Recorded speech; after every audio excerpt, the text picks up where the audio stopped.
That's very nice of you to say that. I feel very privileged to be here talking to all of you tonight.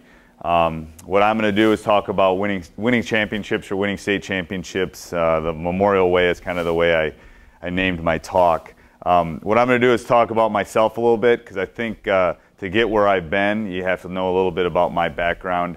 I grew up on the east side of Madison. I played 4 years of high school basketball for John Boyle at Madison East.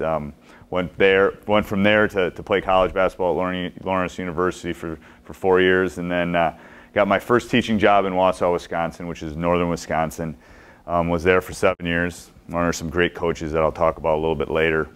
And then was going to get married, decided we wanted to move, and came down to Madison, got a head job here, and from there got the head job. You know, the 2 years at Memorial, you know, I never really actually thought I'd be the head coach, but, you know, I always hoped that it would come about. You know, I was the only applicant for this job when it started, and you know, we had a long way to go. We weren't a very good basketball team when I took over this program. My first season, we were 7-14. And we weren't very good. You know, we lost 10 games in a row, and I remember sitting in that regional final locker room with one of my assistant coaches talking and saying, you know, can we win a basketball game? You know, I can't do this for the next 25, 30 years. I'm gonna have to do something else. And I remember over the next 6 to 8 months, we came up with what you know, basically our mission statements, what we thought were 20 keys to us being successful. And our first goal wasn't to win a state championship. You know, our first goal was to be competitive and win a few games and beat our rival, and then eventually maybe win a conference championship and go from there. But I think these are the keys. It doesn't matter if you're a youth coach, it doesn't matter if you're a high school coach. I think these are the keys to getting any program to be successful. And that's what I'm going to, you know, over 20 years of coaching, these are the things that I've kind of found to be core values that I think are extremely important for anybody to have. All right, the first thing that I'm going to talk about, and I think this is extremely important. When I got the job here, you know, 11 years ago, I had to hire a couple coaches, and it's really important when you're hiring coaches to find people you trust and people that are loyal. You know, Corey Moore, who has been with me for 11 years. You know, I've been blessed that for the last 11 years, I've basically kept my core coaching staff together, and I think that's good. I think it's good for a couple reasons. I think it's good because we kind of know how we think. You know, we know that, you know, how I'm going to behave, how my sophomore coach is going to behave, you know, what's our strengths, what's our weaknesses. And I think that's really important to have a successful program. I think one of the reasons that we've, you know, got 2 silver balls and 3 silver balls and 2 gold balls in the showcase is because we've had continuity. You know, we've had the same people here with the same vision, which is what I'm talking about here. You know, our vision has always been to win basketball games. It's not always been easy for us, but, you know, it's been important. Another important thing, and over time I've tried to do this more and more, is get coaches in the building. I think it's really important to get coaches in the building. If you're going to be successful, it's best to have people in the building. I personally would not take a head coaching job unless I was in the building. And the reason I feel so strongly about that is because it's the relationships that you build. It's relationships you build with administrators, the teachers, the kids, the community, everything. It's hard to do it if you're working a job 8 to 4 outside the building. You can't go grab a specific kid third hour and talk to them about something that's going on in their life. Or maybe they're having a hard time with this teacher, or having a hard time at home, or they just broke up with their girlfriend, or whatever it is. You got to be able to communicate. And I think it's really important for any of you that are going to be high school coaches. I think it's really important to try to be in the building and have as many coaches as you can. And that's gotten harder and harder. You know, coaching's a tough profession. You know, there's not a lot of people clamoring to be high school coaches. So, you know, it's a difficult thing to do. But I think you really got to be in the building. I think that's extremely important. School. You know, when I was in Wausau, I remember sitting in my living room thinking, okay, where could I go to be successful? Because my goal was always to be a head high school coach. You know, I was an assistant. I knew I had to pay my dues. You know, I didn't get the first job I applied for. But I sat with the WI handbook, and I went through basically the 400 schools that are in Wisconsin and put little stars by the ones that I thought could win or would win, or that I could possibly get a job at. Not necessarily in that order. And the funny thing is Memorial was on that list. I still have that handbook that I kind of marked up. And I always thought Memorial was a sleeping giant. I always thought that, gosh, if you get there and you get some kids, you can win some basketball games. So I think you got to go in with an open mind. You got to have other people looking. You know, I think when you pick a school, you got to look at the atmosphere. You know, obviously there's quote-unquote football schools, there's wrestling schools, there's basketball schools. You know, Memorial was not a basketball school when I took over the job. Memorial was a swimming and hockey school. And I'm proud to say that I think we've kind of shifted that a little bit, and people think about Memorial basketball now when they think of Madison Memorial. So you can always change the atmosphere. It's a difficult thing to do. You got to win some basketball games to do that. But I think you got to look, can I overcome that obstacle? Can I overcome the atmosphere that's there? You know, this has been a wrestling school for 50 years. Can I overcome that? And if you think you can, then that might be a job you want to pursue. And that goes under the can you win?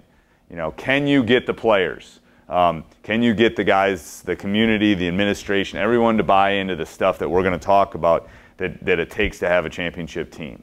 And it comes down more to than just having players. Players are very important, but it comes down more to that. And community. You know, we're in an urban setting, 250, 300,000 people. You know, I understand how that works. It's a little different in the small towns, but you know, can you win in that community? You know, basketball tends to be an urban game. But, you know, could I have won if I had stayed in Wausau? You know, Jason Teskey's been there for gosh, 10 years, and he's won his share and gone to the state semifinals, and he's done a wonderful job. But, you know, is that where I wanted to go, or was I looking for something else? So I think you got to ask yourself, and you got to be honest, and maybe you got to ask people that aren't so directly connected to the game to look at those things. Last thing is players. Okay, you got to have players. Okay, you know, I forgot where I read it, but you can't have a donkey run the Kentucky Derby. Okay, it ain't going to work. You know, you're not going to take a jalopy and go do the Indy 500. You're not going to win. Okay, so you got to have players. You do have to have players. So how do you get players? Well, youth development is important. You know, luckily when I took over this job, the youth program was kind of set by my predecessor, Bruce Dahman. It was set to Tri-County. The young kids are playing. You know, they have a basketball in their hands. You know, we had to compete against a hockey stick in their hands, or they're swimming year-round. So you got to develop that tradition that, hey, you're in third grade, you should be playing basketball. So I think that's an important thing. You know, we can't go out and get our players. You know, we're not college coaches. I need a 4, I'm going to go recruit a 4. So you got to try to find people and develop the youth. You got to have a plan. How are you going to develop it? How are you going to get youth coaches? Who's going to run it? How is it going to get financed? How are they going to be involved in the high school program? All that stuff has got to be important, and you got to put some thought into it. You know, we have one that kind of runs itself now, which is nice. I don't have to deal a lot with it. But you know, it took a lot of time and a lot of man hours, like I said, for my predecessor to get that going and get it moving. You know, I think we're up to 12 teams of that youth program. You know, there's different places too. You know, we have the Boys and Girls Club. We have kids that don't play in our youth program that eventually play for me. You know, they play Boys and Girls Club, they play AAU, they play a different basketball. So it all depends. You just got to be open-minded. You got to know there's people in the community that are looking out for kids and looking for opportunities for them to participate. You got to find, when I'm looking for players, I'm looking for hard workers and I'm looking for basketball players. Now, what do I mean by that? I'm looking for kids that want to work hard. Okay, it's no different than, I'm a math teacher by profession. It's no different than looking for a good pre-calculus student. What am I looking for? I'm looking for a kid that's coming in for help, a kid that's going to do their homework, a kid that's going to spend the time, they're going to ask questions, blah, blah, blah. You're going to have to do the exact same thing with a basketball player. Okay, coaching is teaching.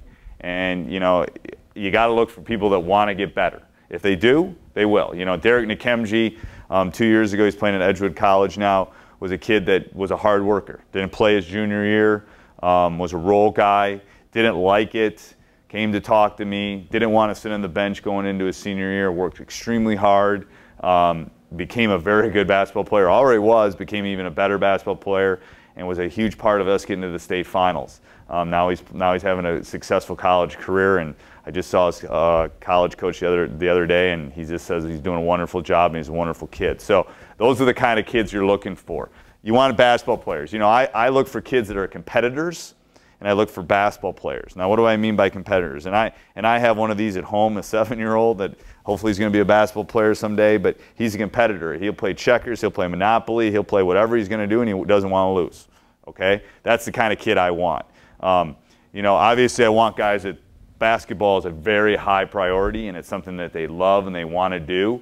But you know, if they're playing football, that's great. They're competing. You know, if they're playing basketball year-round, great. They're competing. I just want them to be competitive. I want them to want to win. And part of the reason we've won some of our state titles is because we've had competitive kids that want to win basketball games. So, you know, I think you got to think to yourself, what's important?